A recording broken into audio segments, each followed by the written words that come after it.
She moves like a map with no borders, a whisper caught in the wind. I see her boots at the corner cafe with a notebook and a grin.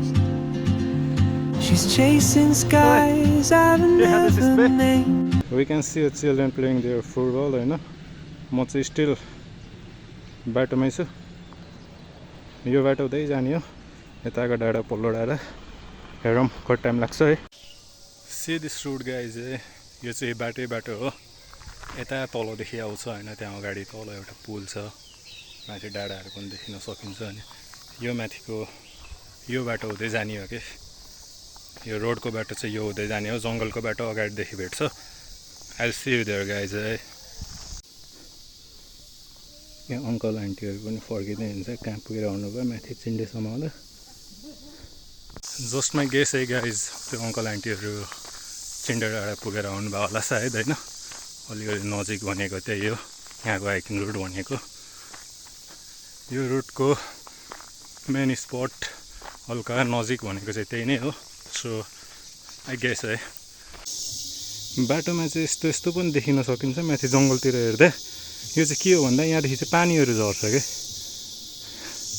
मुहान चाहिँ कहाँ छ थाहा भएन माथिदेखि पानी आउँछ क्या यहाँ बर्खाको बेला सिरिस गाइज है यहाँ चाहिँ अभोकाडो है कस्तो मजाले फलिरहेछ क्या वाउ यो तलदेखि आउने बाटो छ अनि यो जुन यो रोड जान चाहनुहुन्छ यता हो अनि यता अर्को बाटो छ क्या यो बाटोदेखि अलिकति माथिदेखि पनि भेट्छ अन्त यो बाटोदेखि पनि थोरै अगाडि गएपछि माथि जङ्गलको बाटो लाग्ने बाटो छ त्यहाँदेखि जङ्गलको रुट क्याच गर्न सकिन्छ है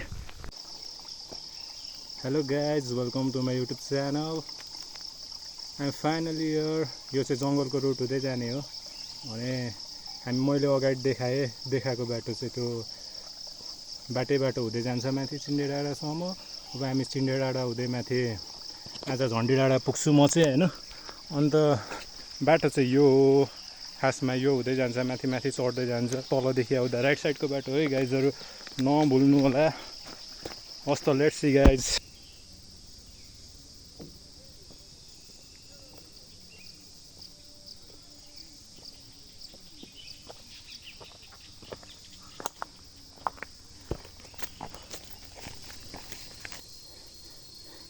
यो रुट त खै म एक्लै मात्र हिँडिरहेको छु मलाई मात्र थाहा छ जस्तो फिल पो भयो अहिले आएर होइन लास्ट टाइम पनि म यो रुट हिँडेँ नो वान हियर के कोही पनि यो रुटबाट हिँडेको छैन क्या अनि आज पनि त्यही नै भइरहेछ म मात्र छु यो रुटमा चाहिँ यो रुट यस्तो बवाल छ नि होइन सजिलो पनि त्यो बाटो गिटी ढुङ्गाको बाटो हिँड्नुभन्दा यो रुट हिँड्नु एकदमै बवाल मजा पनि छ यसो जङ्गलको फ्रेस ग्रिनेरी हेर्दै हिँड्यो मजा आउँछ नि त खै यो बाटो नथाहा पाएरै नआउनु भएको होला सायद धरानवासीलाई पनि थाहा हुनुपर्ने हो नजिकको स्थानीयहरूलाई त अब मेरो भिडियो हेर्नुभएछ भने अफकोर्स हजुरहरूले थाहा पाउनुहुनेछ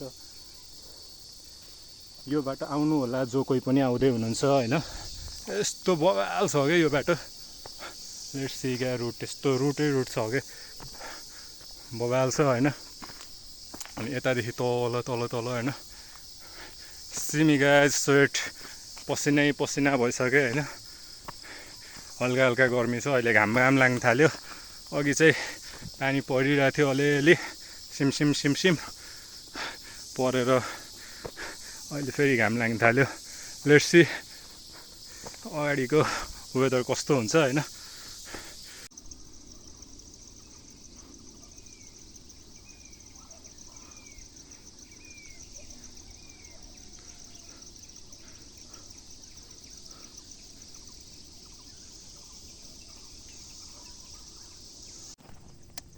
साथीहरू म चाहिँ अलिकति थाके जस्तो फिल भयो होइन घाम लागेर होला वाइल थाक्यो अहिले टाइम 2 बज्न लाग्यो है लास्ट थाक्यो अनि मैले चाहिँ यो जीवन जल ल्याएको थिएँ क्या यो जीवन जल ल्याएको थिएँ यसले चाहिँ रिहाइड्रेट ओभर गर्छ त्यही भएर यस्तो अलिकति युजफुल खानेकुराहरू खानुपर्छ ड्रिङ्क्सहरूमा पनि जस्तै अब मान्छेहरूले अब ड्रिङ्क्सहरू लिइरहेको हुन्छ, जस्तै अब कोक, स्प्राइट, एक्सट्रिम, रेडबुलहरू लिइरहेको हुन्छ नि त। अनि त्यसको साटोमा चाहिँ म मान्छेलाई के सजेस्ट गर्छु भने जीवन जलहरू लिनुहोस् होइन, ग्लुकोज पानीहरू लिनुहोस्। यसले चाहिँ अब्बर हजुरलाई हाइकको टाइममा अब्बरै हजुरलाई हेल्पफुल गर्छ होइन। म चाहिँ यसमा 50% हालेँ, आधी चाहिँ नेक्स्टमा अर्को बोतलमा हाल्नेछु। अब यसलाई के गर्ने भन्दा यस्तो दिने हो क्या साथीहरू, मजाले पिउने, एकछिन रेस्ट गर्ने, अनि ल्यामी हिँड्ने हो।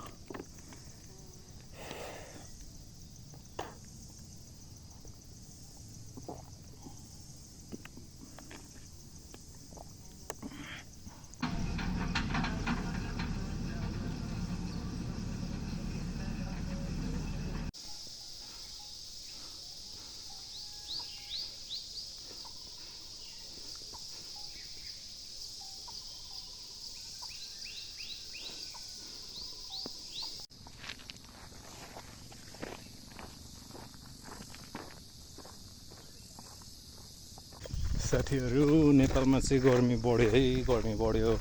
सिरियस 33 डिग्रीको घाम छ क्या आज, 33 degree. Not a joke guys, not a joke. मान्छे मार्छ। बिस्तारै झन् कस्तो गर्मी होला, गर्मी सुरु हुन बाँकी नै छ बे। म चाहिँ अहिले विष्णुपादुका भन्ने गाउँमा छु। यो ठाउँको नाम चाहिँ विष्णुपादुका भन्छ, जहाँ चाहिँ यहाँको स्थानीयहरूले एउटा ढुङ्गा छ, त्यहाँ चाहिँ 2टा पाइला भएको ढुङ्गा भेटाउनु भएको रहेछ आजभन्दा कति वर्ष अगाडि। त्यो चाहिँ एक्ज्याक्ट मलाई थाहा भएन। त्यही भएर यो गाउँको नाम चाहिँ विष्णुपादुका राखेको रहेछ। मतलब विष्णुपादुकाको मतलब विष्णु भगवानको पैताला भनेर पनि चिनिँदो रहेछ।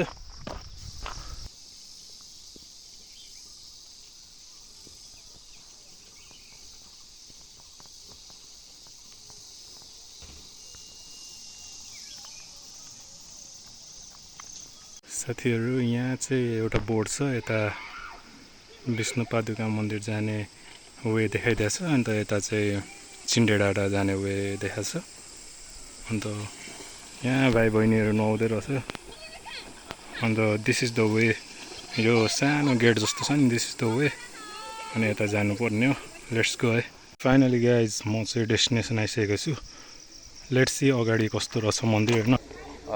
नमस्ते, म नेपाल यात्राको क्रममा हाम्रो पुर्ख्यौली घर लमजुङको पुष्कर ठकुरी बाबु साहब भन्छौँ हामीले ठकुरी। म पनि ठकुरीहरूसित धेरै सङ्घर्ष गरेको छु। भेट भयो विष्णुपादुका मन्दिरमा। उहाँ पनि म जस्तै खालको मान्छे हुनुहुँदो रहेछ। त्यसमा पनि के रहेछ भने सानातिना यात्राहरू गरिदिने, एक्लै गरिदिने। अनि म अलिक ठुलो यात्रामा लागेँ बाबु होइन। उहाँ चाहिँ नेपाल यात्रामा हिँड्नुभयो, तीर्थयात्रामा हिँडेँ। अनि भाइ आउनु भएको रहेछ यहाँ। आउँदा हाम्रो अब चिनजान भयो, भाइले बोलाउनु भयो। अनि मैले पनि बोलाएँ, कुराकानी भयो यहाँको बारेमा। एउटा हामीले भिडियो पनि बनायौँ होइन। त्यो भिडियो हजुरले युट्युबमा राख्नुहुन्छ, त्यसको लिङ्क मलाई पठाइदिनुहुन्छ। अनि त्यसमा पनि अब हजुर यो खास मठ मन्दिरमा तीर्थयात्रामा आउँदै गर्दा तपाईँलाई कस्तो अनुभूति लाग्छ? यसो सानो एकदम मनबाट चाहिँ एकदम शान्तिको लागि। घर बस्दाखेरि यताउता व्यवहारिक टेन्सनभन्दा आनन्द छ यहाँ आएपछि।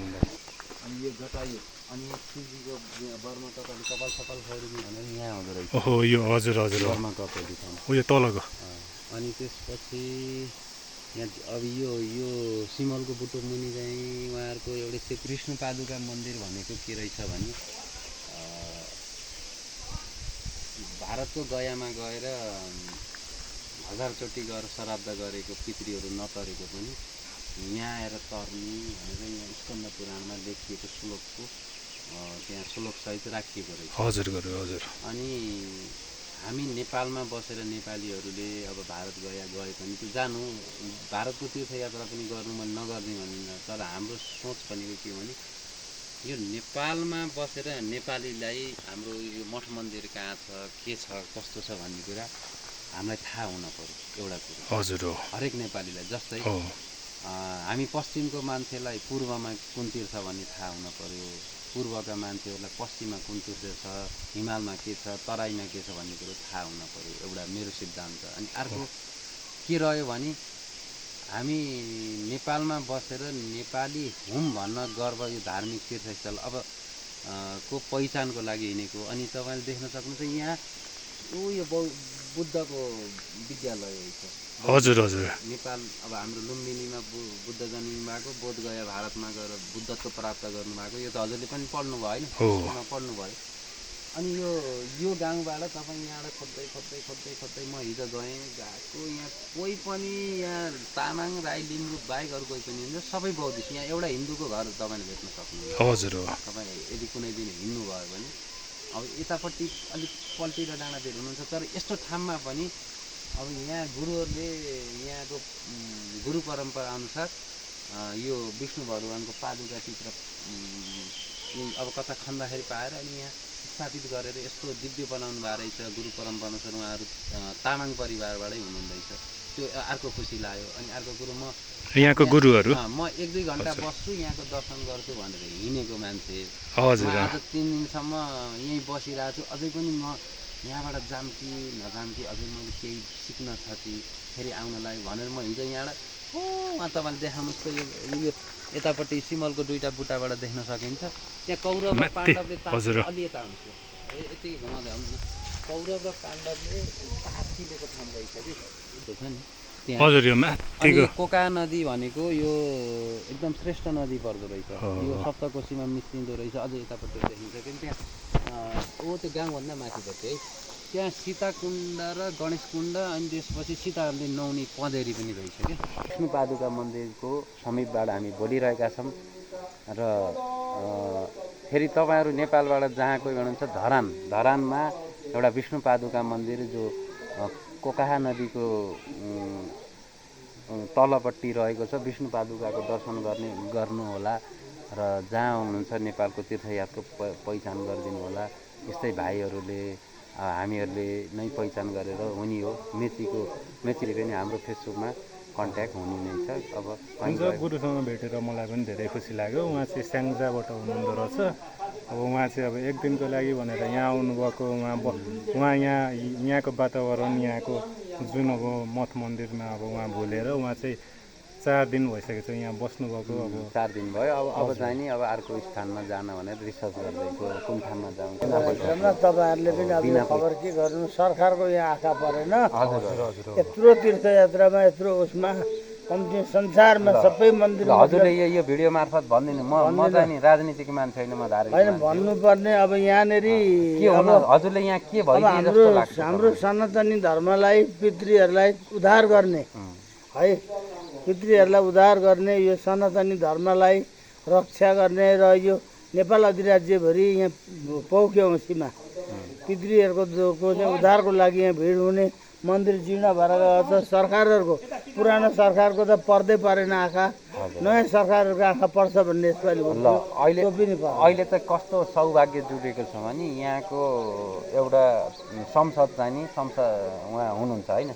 अब राजनीतिक कुरा गरेको होइन, यहाँको एकदम जल्दो बल्दो नेता हर्क साम्बाङजी तपाईँकै गाउँमा आएर मैले एउटा भिडियो बनाएको छु। यो भिडियो सुन्नुभयो? यो विष्णु पादुका मन्दिर यहाँ माथि सीताकुण्ड र छ, यहाँ पुरै बौद्धिस्टहरूको एरिया आइछ क्या। यो हिन्दूको जगेर्ना गर्नलाई बौद्धिस्टहरू आफ्नो ठाउँमा हुनुहुन्छ, उहाँले एकदम राम्रो कर्म गर्नुभएको छ। अनि उहाँ संसदमा पुग्दै गर्दाखेरि पनि उहाँले यो क्षेत्रलाई विकास गरिदिनु होला भन्ने मेरो चाहना। किन भन्दा माथि सीताकुण्ड र हिजो म गएँ कि यो डाँडै गएर यहाँको गुरुहरूसित गएँ। त्यहाँ हामीले धार्मिक कार्यक्रमहरू केही बसोस्, यो प्राचीन सभ्यता चाहिँ बचाइदिनु न भन्ने पनि मेरो एउटा अनुरोध गर्दै ल दाजुहरूलाई पनि यो मन्दिरमा भेट्न पाइयो, खुसी लाग्यो र मैले उहाँ भाइलाई पनि भेट्न पाएँ। हस्त नमस्ते। धन्यवाद सबैलाई। गुरुबाट धेरै ज्ञान गुणका कुराहरू सिकेर म चाहिँ अब फर्किँदैछु। साथीहरू, म चाहिँ गुरुसँगको मिठो भेटघाट अनि उहाँसँगको बिदाईबाट अब यहाँसम्म आइपुग्यो होइन। यो तल देखेको चाहिँ धरान सिटी। धेरै ज्ञान गुणका कुराहरू सिक्न पाएँ। गुरुले धेरै कुराहरू बताउनु भयो। सबै कुरा त बुझिनँ, आदि कुराहरू बुझ्नु नै छ होइन। आउनुहोस् सबैजना सँगै हेरौँ होइन, विष्णु पादुका सबैजना घुमौँ। हस्त धन्यवाद, bye bye, see you soon guys.